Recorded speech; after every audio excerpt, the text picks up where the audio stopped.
صلى على النبي. نادي الاهلي هو اكبر نادي في افريقيا ماديا، وجاب لعيبه عنده 3 فرق، وعنده والله العظيم مرعوب منك، ورحمه امي خايف منك، واللعيبه كلها خايفه، كله خايف من لعيبه نادي الزمالك، لانك انت فعلا عندك لعيبه تقيله، لعيبه تقدر تكسب، واللي عندك الاقوى من اللعيبه جمهور يحرك الصخر. اهو ده الحاجه الوحيده الاقوى من النادي الاهلي كله، جمهور نادي الزمالك.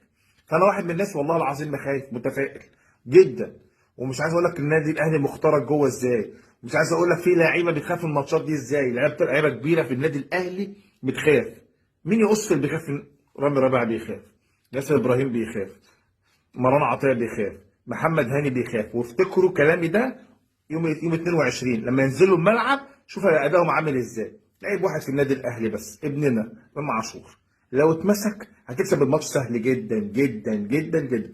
وشوفوا اداء النادي الاهلي اخر شهر ونص او شهرين، امام عاشور بس. كل الهيصه دي لعيب واحد بس، النادي الاهلي ده كله لعيب واحد بس. نادي الزمالك بقى حدث ولا حرج، من عندك زيزو، حسام عبد المجيد، ناصر ماهر، عبد الله السعيد، عندك دونجا، عندك الجزيري، حدث الونش، حدث ولا حرج، حدث ولا